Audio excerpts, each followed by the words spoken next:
네, 저는 네이버에서 이제 고리들 TV 링크를 네이버에 달아놨는데 최신 최근 영상 2개를 네이버에서 자동으로 잡아주는 거죠. 그래서 저를 소개하는 영상을 하나 더 찍어야 되는데 2019년 8월 인터뷰하고 2019년 11월 인터뷰 에서 제가 뭐라고 했는지 좀 읽어보고 이제 기자가 던진 질문에서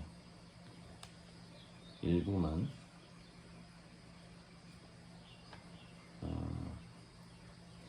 읽고 어제처럼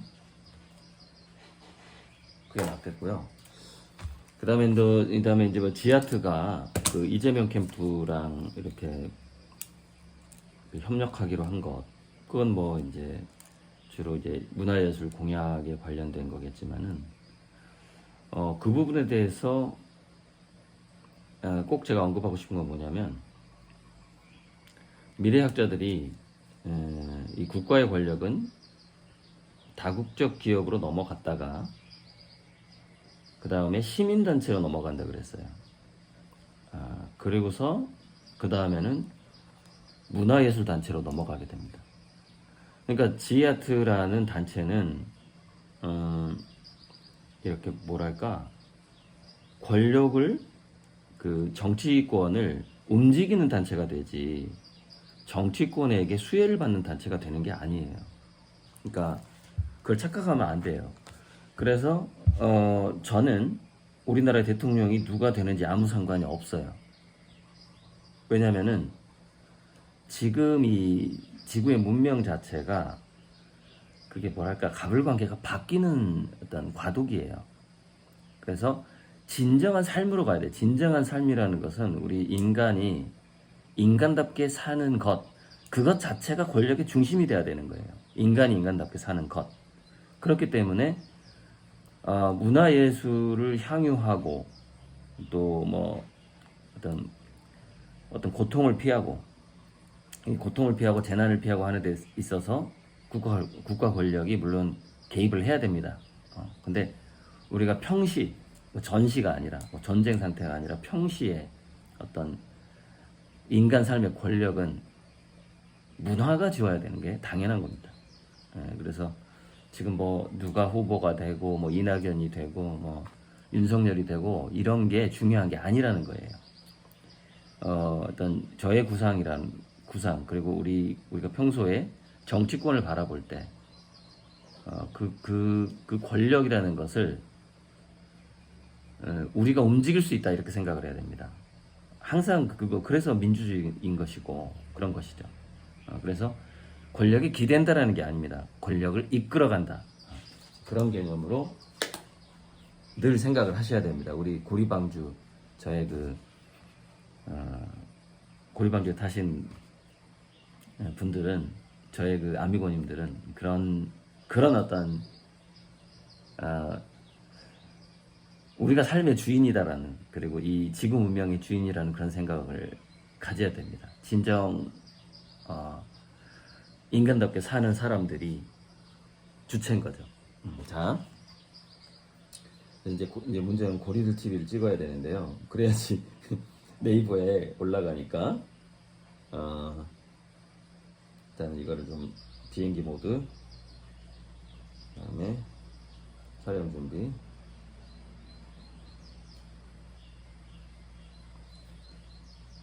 좀 딱딱하게 진행됩니다. 자, 이걸 끊는 게 아니고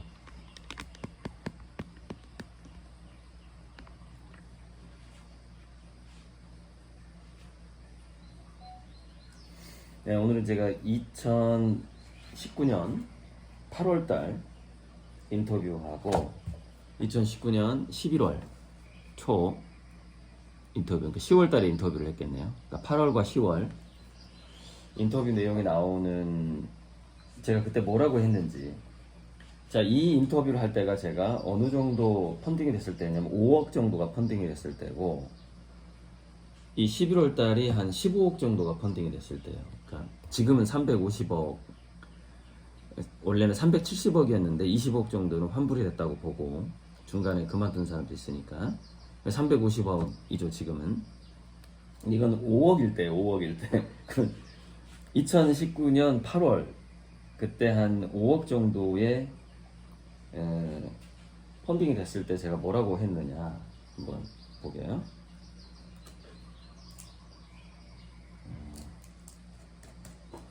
일단은 여기 멀티버스 얘기가 나오죠. 휴 에버렛의 다중우주의 개념. 제가 자주 얘기했지만 다중우주는 이중슬릿에서 출발했다. 토마스 영인가요? 그 실험을 했던 사람이 이중슬릿 실험에서 출발을 했고, 그래서 창조화력발전소의 로고가 이중슬릿이에요. 제 그림의 주제하고 바로 연결된 것이죠. 그게 이제 휴 에버렛의 다세계 해석이라는 건데, 그러니까 이게 이제 평행우주예요. 그래서 휴 에버렛의 그 다큐멘터리를 제가 1시간짜리를 정말 여러 번 봤는데,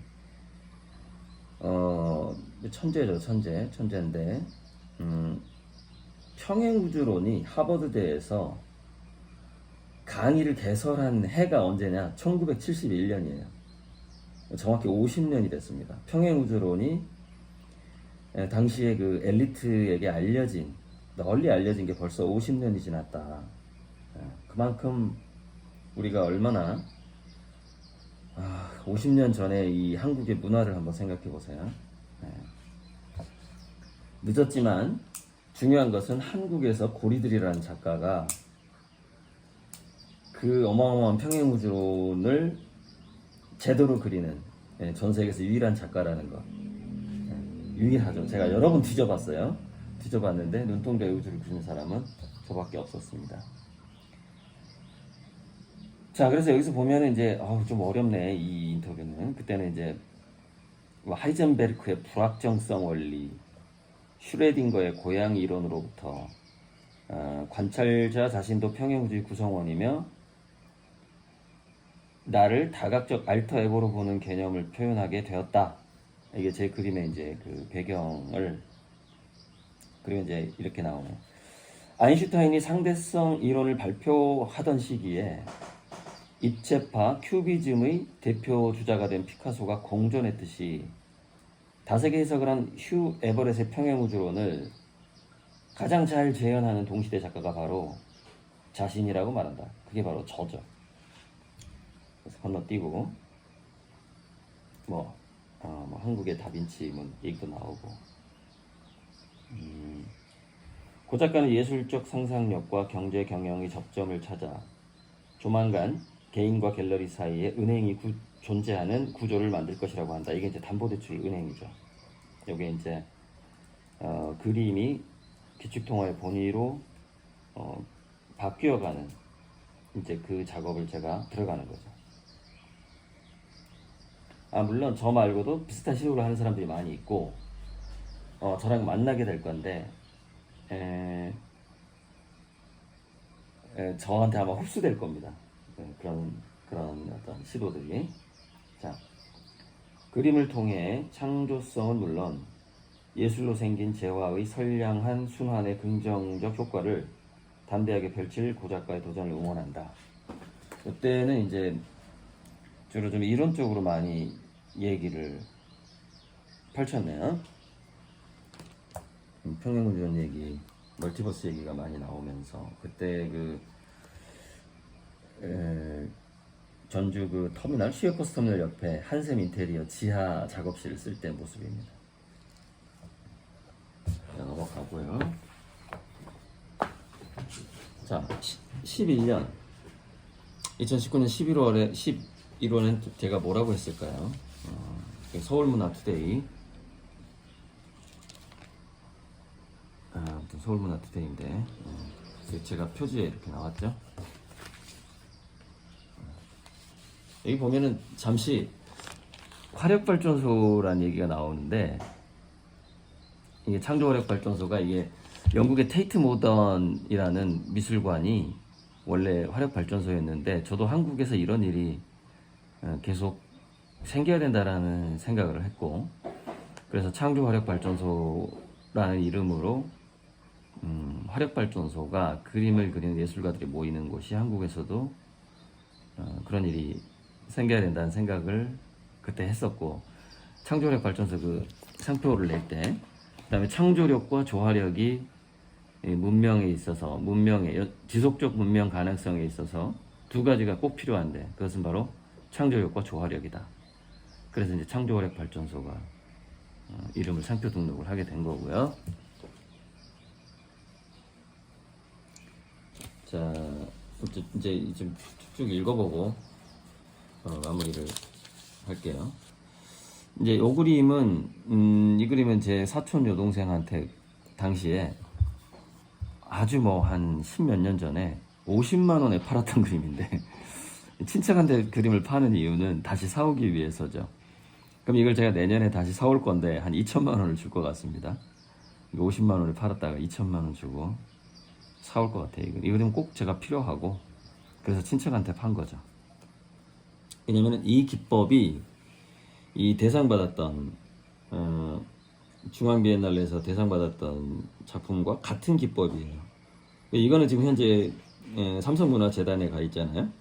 홍라이 여사 삼성문화재단에 가 있고, 같은 기법의 작품을 제가 하나 소장하고 있어야 되는데, 그래서 친척한테 사와야 되고, 이것을 다시 재현한다는 것은 굉장한 시설이 필요하기 때문에 나중에 재현을 할 겁니다만. 자, 기자의 질문입니다. 여기 이제 서울문화투데이 기자의 질문. 예술과 인공지능, 다른 분야 같으면서도 레오나르도 다빈치 같은 사람이 인체 해부도와 모나리자를 그리는 등 예술가이면서 과학자 발명가였다는 점을 보면 통하는 것 같은데, 그 예술가와 과학자의 관계를 어떻게 정의하느냐. 그럼 제가 뭐라고 답했을까요? 자, 인간의 두뇌는 언어를 주로 다루는 두뇌가 특정 문학 작품을 읽으면 중뇌와 간뇌의 호르몬들이 바뀐다. 또한 몸에 아픈 상처가 나면 그 상처와 관련된 언어들이 떠오른다. 언어와 감각이 분리되지 않는 것이다. 예술과 기술과 과학이 분리되지 않는 것도 마찬가지다. 튜브 물감 기술 없이 인상파 그림이 생길 수 없었다는 말이 있다. 기술적 생산품이 바뀌면 예술품도 바뀐다.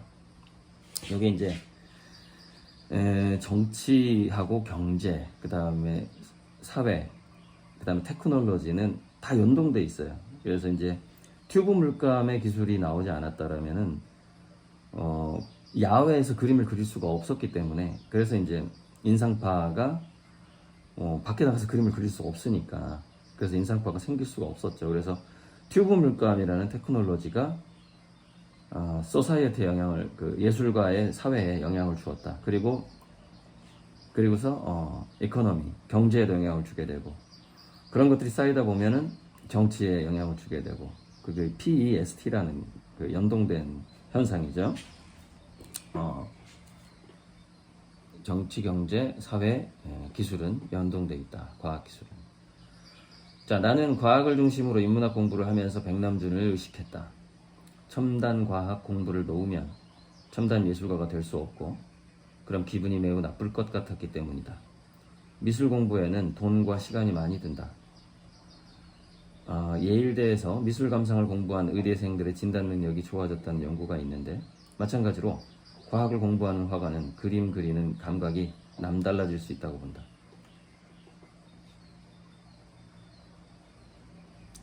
이게 기자의 질문입니다. 예술은 새롭게 창조하는 것이고 과학은 기존의 것에서 발견하는 것이라는 틀에서 보면 전혀 다른 건 아닌가요?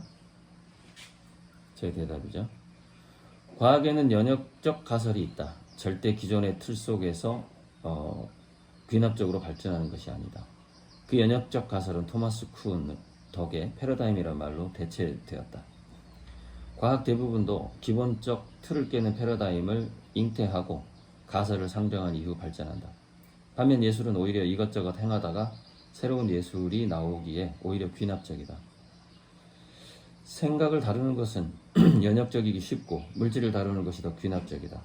예술과 과학으로 구분하는 것보다는 생각을 더 다루는 행위인가 물질을 더 다루는가 이렇게 구분하면서 예술가인지 과학자인지를 잊어버릴 필요가 있다. 예술과 과학 두 분야는 늘 상보적이다. 굉장히 제가 읽어봐도 굉장히 생각이 잘 정리되어 있는 답들이 나가고 있습니다. 인공지능과 미래인문학을 통해 세상에 어떤 화두를 던지고 싶었는지 이 책이죠.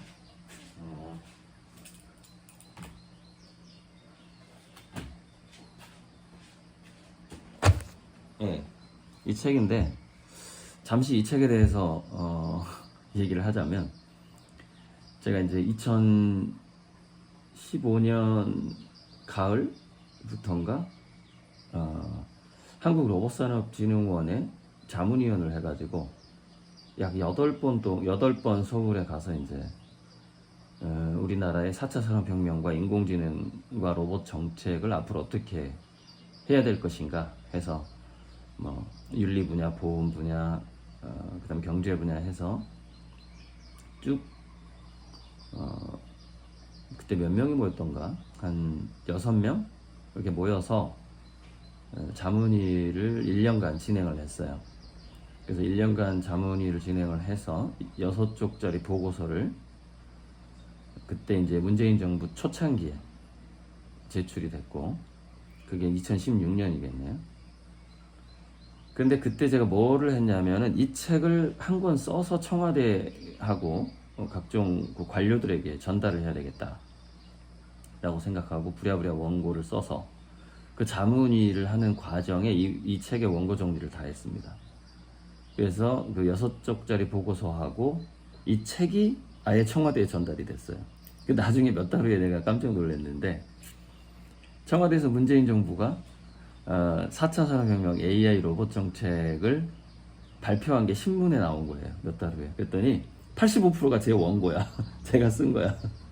그래서 그런 일이 있었어요. 그렇게 제가 자문위를 하면서 굉장히 빠른 속도로 이 책을 써서 그러니까 좀 어설프기도 할 텐데 이 책을 써서 이제 블록체인의 미래, 4차 산업혁명 우리 한국의 로봇 산업 정책은 어떻게 가야 되는가는 이 책에 없어요. 그거는 그 6쪽짜리 보고서에가 있는데 그건 내 노트북에가 있으니까 나중에 언젠가 제가 공개해드리고. 자, 그래서 인공지능과 미래인문학을 통해 세상에 어떤 화두를 던지고 싶었는가 볼까요? 한국은 선진국 문턱에서 생존 경쟁이 심화되어 돈이 더 필요한 시점에서 자동화, 무인화로 정규직은 비정규직이 되고 그나마 알바들은 키오스크에게 일자리를 빼앗기고 있다. 일명 무인 자본주의 프레카리아트 전성시대가 되어가는 중이다. 프레카리아트 이거는 검색해보세요. 최근 문재인 대통령이 발표한 한국의 인공지능 정책은 희망적이다. 희망적이라고 했겠죠. 왜냐면은 제 원고가 거의 그대로 있었기 때문에. 고령화 해법과 취약계층을 위한 인공지능을 지향하지만 쉽지는 않을 것이다. 그러니까 시초는 좀 어렵죠. 2017년에 전달이 됐구나. 2017년에 한국로봇산업진흥원 자문위원으로 활동하며 책 한 권을 급히 써서 자문위원 보고서와 함께 인공지능과 미래인문학을 진흥원에 전달했다. 6쪽 보고서가 청와대에 들어가서 채택이 된 듯하다. 최근 문 대통령이 발표한 한국 인공지능 전략이 내 보고서 내 책의 주장과 거의 같다. 내 책이 던진 화두는 노동이 시작되기 전의 에덴을 나름대로 상상하자는 것이다. 인간적 공동체를 만들어 구성하고 환경을 지키고 문화를 즐기면서 다시 아이처럼 새 놀이법을 늘 찾으면서 에덴으로 돌아가야 한다는 것이다. 인공지능의 지능은 기하급수적으로 좋아질 것이며 정밀한 로봇 가격이 갑자기 싸지면서 인간의 일자리를 차지할 것이다. 우리는 일자리 가뭄 사막에다가 놀자리 에덴 동산 정원을 건설해야 한다. 멋진 말입니다. 일자리 가뭄 사막에다가 놀자리 에덴 동산 정원을 건설해야 한다. 인공일반지능 AGI 시대의 인간은 어떻게 잘 놀 것인가를 고민하다가 또 놀고 또 고민하다가 놀고 그러면 되는 것이다. 동아리 활동으로 일상을 보내는 은퇴자들의 도시 미국의 선시티가 그 에덴 동산의 모델이 될 수 있다. 자, 근데 문제는 이 선시티는 고소득 연금을 받는 은퇴자들의 도시예요. 근데 이제 우리가 고소득 연금을 받는 전 국민이 받을 수가 없잖아요. 그래서 이제 고리방조가 필요한 건데 모든 사람이 이렇게 될 수가 없어서 자 넘어가고요. 평소에 자 기자의 질문. 평소에 책을 많이 읽는다고 한다. 수많은 책 중 책 선정 기준과 그림 주제와의 관련은 무엇이냐? 자, 오랜만에 읽어보니까 재밌네. 저도 옛날에 뭐 이런 말 했는지 다 까먹는데. 신문과 잡지와 유튜브에 소개된 책들 중에서 내가 모르거나 개념이 모호하거나 또는 강의에서 구체적으로 다루고 싶은 책을 산다. 대중 강의는 많이 줄어들어서 매월 1회 정도만 꾸준히 한다. 강의는 저자 강연이라서 내 책들을 주제로 하니까 뇌과학과 미래학 강의가 많다. 내 그림의 주제는 요즘 유행어에 가까운 양자물리학 평행우주론이다. 그림 주제는 우주의 구조나 우주의 시작과 끝에 대한 호기심에서 출발했다. 우주의 시작과 끝 사이에 우리 인간이 있다. 그래서 생명의 기원과 생각의 기원, 언어의 기원들에 관심이 많다. 생명에 관한 공부는 뇌과학으로 이어졌고 생각과 문명에 관한 공부는 미래학으로 이어졌다. 내 그림이 눈동자의 우주 전체를 그리는 이유는 관찰자가 보는 순간 우주가 존재하는 바로 그 모습이다. 평행우주나 관찰자 효과 등은 요즘 영상으로 쉽게 설명하는 사람들이 많다. 그걸 참고하라 이거죠. 자, 또 질문. 삶답게 살고자 애쓰는 것이 예술이라고 정의했는데 여기서 애쓰는 것 중 가장 집중하는 것과 본인이 예술가로서 추구하는 것은 무엇인가? 제 이제 멘토들이 나오네요.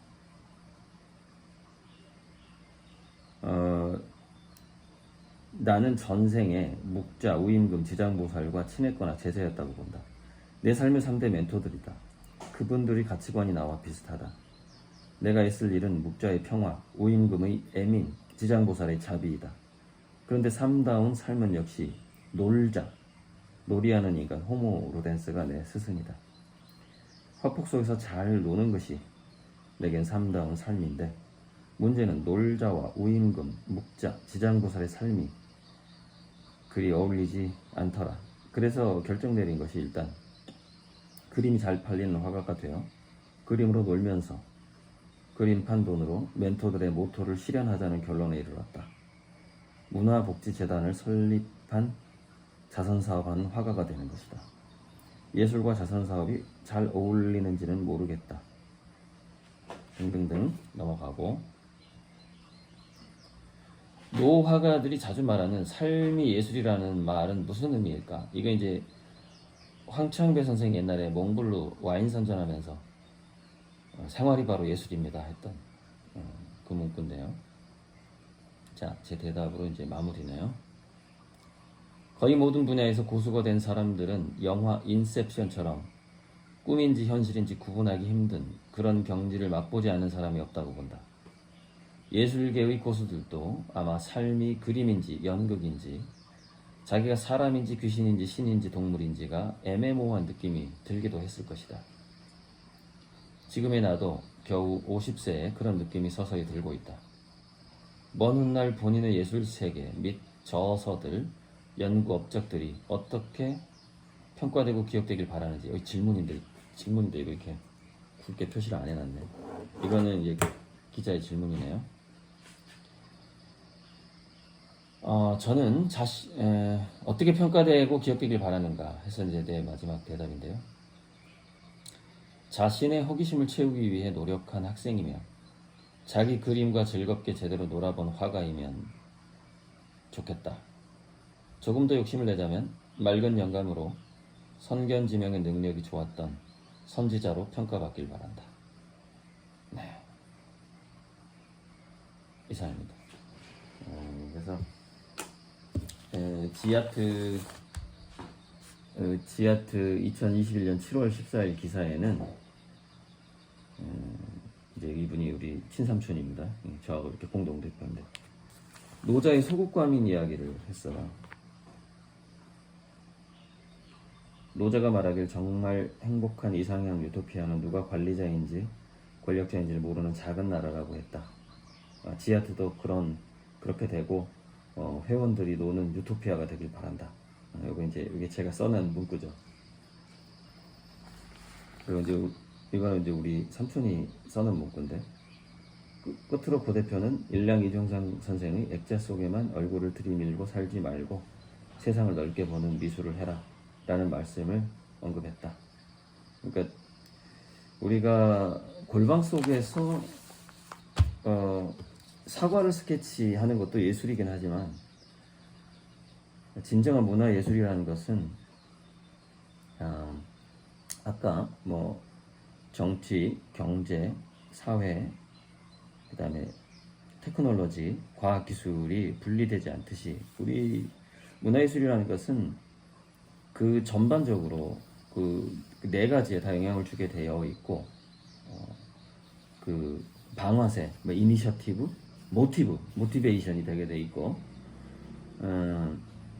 특히 테크놀로지가 이제 그 미술 기법하고 관계가 되고 그 다음에 이 사회를 변화시키는 데 있어서 그 선시티 같은 경우에도 굉장히 많은 예술 동아리들이 있죠. 그 사회를 행복하게 만드는 데 있어서 문화예술의 역할이 굉장히 큽니다. 아무튼 이번 영상은 제 책 인공지능과 미래인문학을 홍보하면서 이렇게 마무리를 짓고 싶고, 참고로 이 책의 부제가 4차 산업혁명과 블록체인 공유경제 미래학인데 우리나라에서 블록체인이라는 이름이 들어가는 최초의 책입니다. 이 책이 그때 이제 블록체인 혁명이라는 책을 우리 대학 후배가 번역하고 있을 때 브리핑을 받았고요. 내가 먼저 블록체인에 대해서 정의를 내려야 되겠다. 그래서 여기 보면은 블록체인과 미래인재의 조건 5가지. 그러니까 블록체인이 세상에 퍼졌을 때 인공지능과 블록체인이 동시에 퍼지거든요. 그때 미래인재의 조건은 과연 무엇인가? 이런 내용들이 이 책에 있습니다. 이상입니다.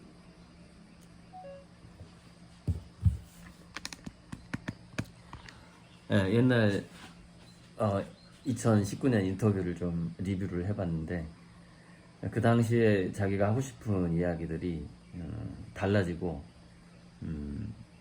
많이 변했다라는 걸 제가 느낄 수 있었는데, 자, 신문을 한번 쭉 훑어보고 고리방주 TV도 마무리를 하도록 하시죠.